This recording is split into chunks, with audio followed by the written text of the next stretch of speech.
Good morning, everyone. And I'd like to gratefully acknowledge that we are gathered on the territory of the Musqueam, Tsleil-Waututh, and Squamish peoples. I'm Mike Farnworth, Minister of Public Safety and the Solicitor General. Off the top, I want to speak about some of the positive things we're seeing in the face of this pandemic. Virtually or from a safe distance, friends and families are coming together, celebrating Easter, birthdays, finding new ways to connect. The messages and signs of support for our frontline health workers fill our neighborhoods. The applause fills the air each night. The cooperation between parties of all stripes from all levels of government has been extraordinary. After all, we're working towards the same goal. And I see people being patient, kinder to each other. There is a growing optimism about our future, and we have reason to be optimistic. BC is flattening the curve through social distancing, testing, and border control measures. In short, people following Dr. Henry's directions. These are all things we should be proud of. But there are always those who seek to take advantage of people's fears, and those who prey on the collective anxieties of our communities. Instances of secondary reselling of medical supplies, personal protective equipment, and other essentials. We've been fielding complaints through partners at Consumer Protection BC of instances of price gouging for the things that we may require to stay healthy. For example, an elderly, immunocompromised consumer paying 10 times the regular price for some N95 masks. Business owners looking to purchase personal protective equipment for their workforces, having to pay grossly inflated prices. British Columbians have enough to deal with right now. We need to hold the line, to follow the guidance of the public health officer. Right now, we need to worry about our collective health. That's why, effective immediately, the province is enabling police to issue $2,000 violation tickets for these shameful practices. For price gouging and the reselling of medical supplies and other essential goods during the ongoing COVID-19 pandemic. The province is also calling upon enforcement staff from local government and provincial ministries to support enforcement by issuing these tickets for the duration of the current state of emergency for the COVID-19 pandemic. This includes municipal bylaw officers, liquor and cannabis inspectors, gaming inspectors, conservation officers, park rangers, natural resource officers, community safety officers, and commercial vehicle safety officials and sheriffs. These measures are in concert with the federal government's April 14th announcement, which allows local and provincial police forces to issue tickets to returning travelers who do not comply with the requirement to self-isolate for 14 days under the Federal Quarantine Act. We are also engaging Consumer Protection BC as a foundational partner in the province's response to price gouging. Consumer Protection BC will be the first and main point of contact for all price gouging of essential goods and supplies, and they will ensure those complaints are resolved appropriately in coordination with the police and other enforcement officers. More information on this is available at consumerprotectionbc.ca. I know many of you have expressed concerns over keeping your shelves stocked, concerns over the worst segments of society taking advantage of the most vulnerable. In the past month, many of us have heard cases of price gouging or someone selling essential supplies illegally. I can assure you, we will not allow these practices continue. We need to work together to keep society running. We need to ensure that all public health orders and my orders issued on the Emergency Program Act are followed. Standing together, we will and can make a real difference that will get us through this pandemic. Thank you. Thank you, Minister. And before we start taking questions, a gentle reminder to the media, please press *1 to line up for questions. Media will be limited to one question only. And please make sure that your handsets are unmuted. You will not be heard till we call out your name. We begin with Melanie Nagy, CTV National News. Melanie, go ahead, please. Hi, Minister. Thank you for the announcement regarding that switch in and beefing up that enforcement. I want to ask you about a different type of enforcement. Back to the situation of patrolling physical distancing on our public spaces. Again, as soon as the sun came out last night, not even a day after Bonnie Henry talked about us still having to hold the line. We had people, crowds at the beach, while some were doing their best to physical distance. There was obvious groupings of people. There are more than 5,000 warnings have been issued to people on physical distancing. Is it not time now that perhaps we start ticketing and beefing up the enforcement in this area to keep people safe? What I can tell you is that by and large, most people in British Columbia are following the directions when it comes to social distancing. In many communities, you're seeing local officials out reminding people about this, and you're seeing it in the results that we have seen in the flattening of the curve in BC. Any changes to the measures regarding social distancing will come from discussions with the provincial health officer, Dr. Bonnie Henry. And right now, most people are following it. There are always those who won't. And what we will continue to do is to drive home the message that people must stand, unless they're living with that individual, 2 meters or 6 feet apart. Thank you. The next question is from Vaughn Palmer, Vancouver Sun. Go ahead, please. Good day, Minister. I've seen, I know when you proclaimed your emergency powers, you set in motion to monitor supply chains for other things and gave yourself power to intervene there. I've seen successive stories now of concern about supplies of pharmaceuticals, of agriculture products because of shortage of temporary foreign workers, and of meat because of problems in the processing plants. Are you getting periodic updates on those supply chains, and do you have any concerns at this point that might lead you to have to intervene there? Yeah, we are getting regular updates on the supply chains as they relate to various commodities that people rely on.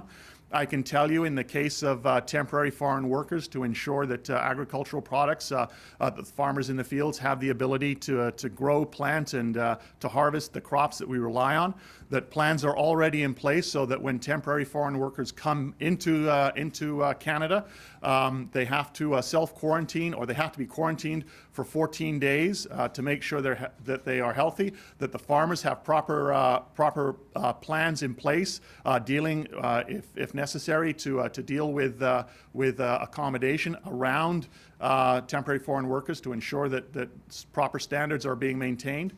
In terms of the food supply, we are regularly updated, and at this point, we're not seeing anything that causes us concern around the products that people rely on. But we are preparing and plans in case situations change depending on the nature of the product. Thank you. Craig McCullough, KMKX Radio. Go ahead, please. Craig? Moving on, we'll take the next question from Lisa Cordasco, CHNY. Go ahead, please.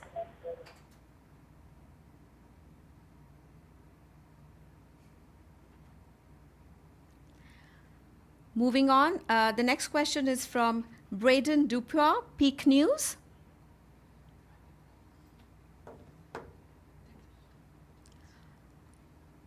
There might be a technical hitch.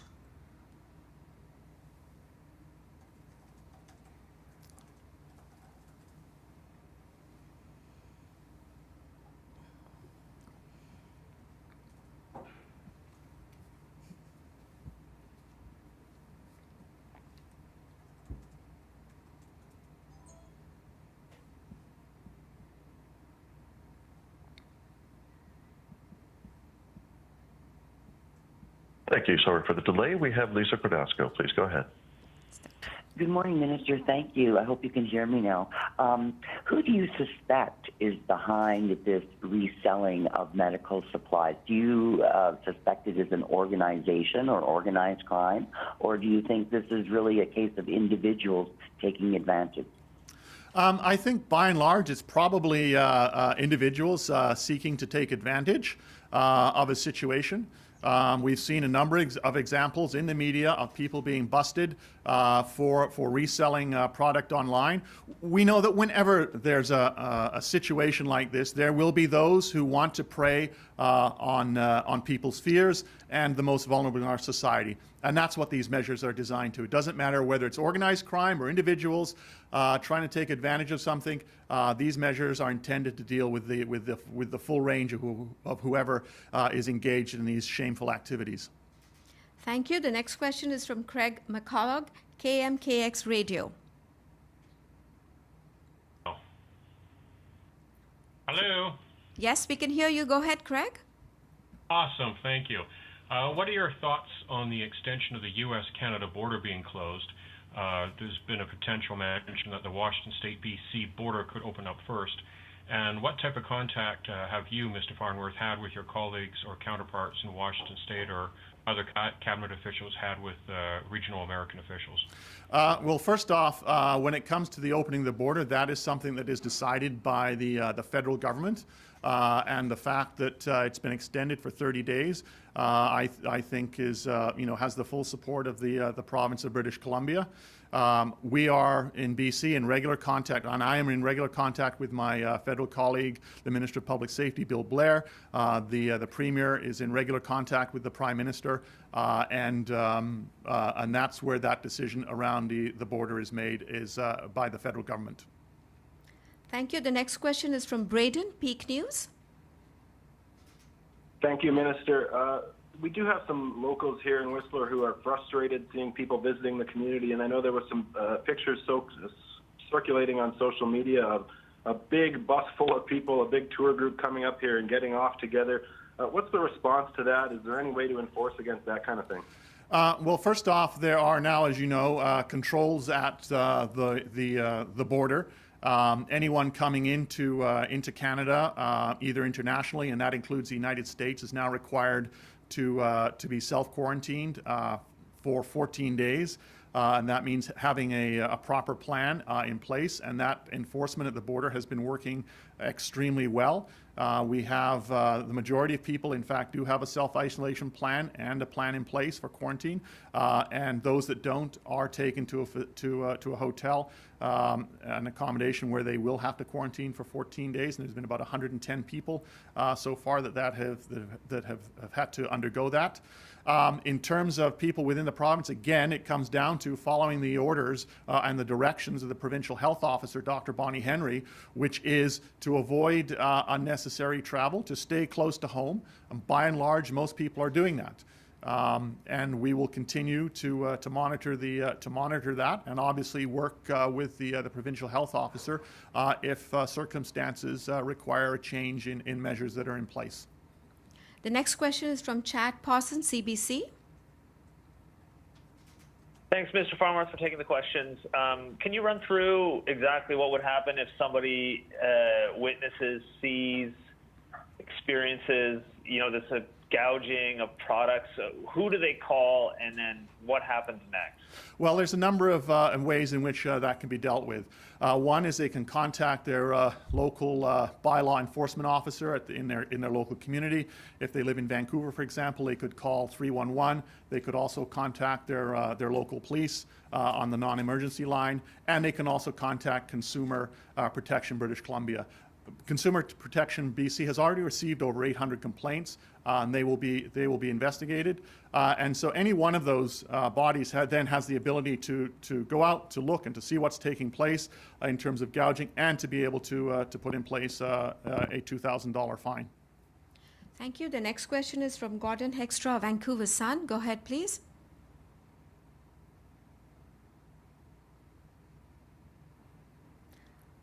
Moving on, we'll take Allison from CTV News next.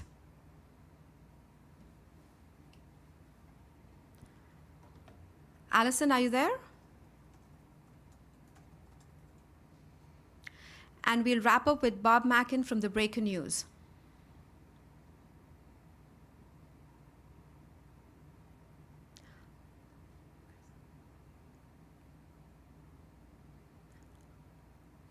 Bob, are you there?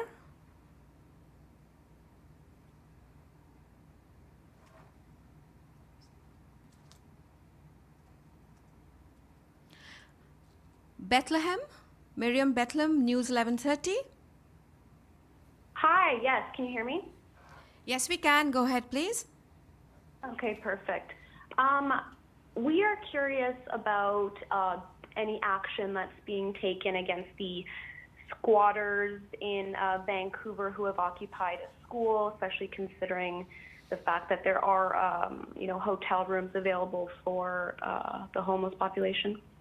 I can tell you that I have been made aware of the situation at Lord Strathcona in Vancouver, and that the Vancouver Police Department are currently dealing with this situation, and that they will be having an update with further information later on today. The next question is from Wayne Lee, Toronto Sun. Toronto Star, beg your pardon. Oh, hi, Minister. I also have a question about the squatters at Lord Strathcona School. I guess I'm just wondering, what are your thoughts on arrests like this when people say they're simply trying to stay safe and follow the rules around COVID-19? Breaking into schools and occupying a school isn't exactly, in my view, a legitimate form of protest. The Vancouver Police are dealing with the situation, and which is what they're supposed to be doing, and they will be updating the public on what exactly is happening and taking place later on today. The next question is from Alexandra Segan, CP. Hi, I'm just wondering if we can talk about the price gouging a little bit, just what the metric for determining whether it is price gouging or simply passing down an increased cost to consumers would be. It's similar to legislation that's in place in Ontario and Saskatchewan, for example. And what it is that is the price of a good similar to the prices of goods in a community or a province that regular people would expect to pay in comparison to other people. And so, yes, there's a recognition that prices increase on goods. That's not what this is about. This is when you look at a product, and we've all seen examples of it, where, for example, protective or safety gear is being charged 10 times the normal price that you're seeing in other locations, or is being sold online at exorbitant prices, again, over and above what you would expect to see in a particular region or a community for a similar product to be purchased by regular people. We've seen examples of it, and it's one of those things, you know it when you see it. Thank you. We have Graham Woods, Glacier Media, next. Oh, hey, Mike. What happens if supply of an item becomes so low? My question was similar to that. But if supply of a material or item becomes so low, doesn't the price inherently increase? And how are you gauging that in terms of the prices being seen throughout the community?